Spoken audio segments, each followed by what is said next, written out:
Hey, welcome to the Explainer. Today we are going to crack the code on one of the trickiest parts of physics, actually solving problems with Newton's laws of motion. So you ever stare at a physics problem, the ones with all the blocks and pulleys, and it feels like you've just stumbled into the final boss fight with like zero instructions? Yeah, it can be super intimidating. But what if I told you there's a cheat code, a way to win every single time? All right, here's our level select screen for today. First, we're going to unlock the cheat code. This is a universal method that'll help you solve these problems. Then, we're going to battle through 3 levels, each tougher than the last, from a simple block all the way to the dreaded Atwood machine. And you'll want to stick around for the bonus round, where we'll see how all this applies to the real world. Okay, let's get right to it. Time to unlock this cheat code. You can forget trying to memorize a dozen different types of problems. This one 4-step method is basically the master key that works on any Newton's law problem they can possibly throw at you. So here it is. And look, it's pretty simple, but the secret sauce? It's all about the order. You have to do these 4 steps in this exact order. Step 1, draw a free body diagram for every single object in the problem. Step 2, choose your x and y axes. Step 3, break down any forces that are at an angle into their x and y parts. And finally, step 4, and this is the big one, you apply F equals ma separately to the x-axis and then to the y-axis. That right there, that's the secret. So let's put it to the test. All right, welcome to level 1. Think of this as the warm-up, a chance to get the feel for our new cheat code on a classic single block problem. So here's our mission. We've got a 1.2 kilogram block, a 3 Newton force, pulling it at a 32-degree angle.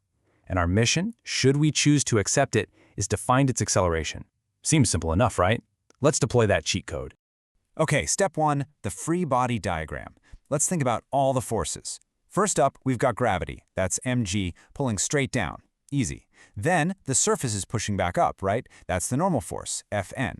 And of course, we have our applied force, Fa. That's the one pulling up and to the right. And hang on, because that force is at an angle, we've got to jump right to step 3 and break it down into its x and y parts. Okay, now for the most important step. Number 4, applying F equals ma. And remember the secret, we do it for each axis separately. So if you look at the x-axis, the only thing making it move sideways is that x component of our pull. So that equation is going to give us our acceleration. But then you look at the y-axis. The block isn't flying up into the air or crashing through the floor, so the upward forces and the downward forces have to cancel each other out. Their net force is 0. So we just plug the numbers into that x-axis equation, run the calculation, and boom, 2.1 meters per second squared. Level 1, cleared. We got the high score. See? This code totally works. All right, you ready? Time to ramp things up. Welcome to level 2, this time with the block buddies.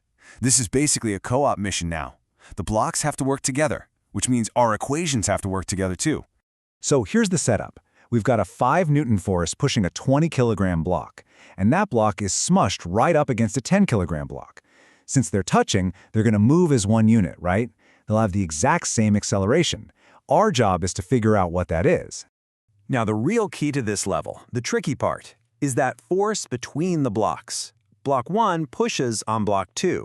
But Newton's third law tells us block 2 pushes back with an equal and opposite force. So here's a pop quiz, a really common trap. When we go to write our equations, do we say the forces are equal or that one is the negative of the other? And the answer is their magnitudes are equal. You just set them equal to each other. Think about it like this. The symbol F12 just represents the size of that force. The number. It's always going to be positive.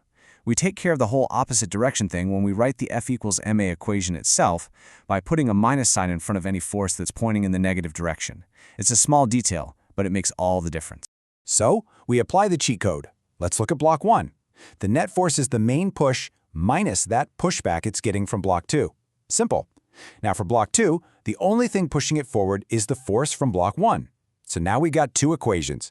And here's where a really cool power-up comes in. If we literally just add these 2 equations together, watch what happens. The internal forces that push from 2 on 1 and from 1 on 2, they completely cancel out. It leaves us with one super simple equation to solve for A. We do the math on that simple equation, and we find the acceleration for the whole system is 0.17 meters per second squared. Level 2 complete. We are crushing this. Okay, deep breaths, everyone. It's time. the final boss, the Atwood machine. I know, it looks super complicated, but don't worry. The cheat code we've been practicing, it is more than powerful enough to take this thing down. Okay, here's the battlefield. We've got a 5-kilogram mass on one side, a 10-kilogram mass on the other, and they're connected by a rope slung over a perfect, frictionless, massless pulley. Our one and only objective: find the acceleration of this whole system. The absolute secret to beating this boss is all in step 2, choosing your axes. This is the big brain move. Since the rope connects everything, we can just decide on one single direction of motion and call that positive. So let's say clockwise is positive. What does that mean? Well, for the heavier 10-kilogram mass, down is the positive direction. But for the lighter 5-kilogram mass, it's getting pulled up. So for that one, up is positive. Once we've defined that, we can write our F equals ma equations.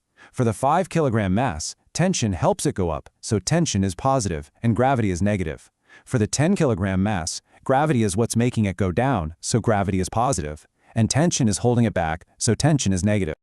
And just like in level 2, we use that same power-up move. We add the two equations together.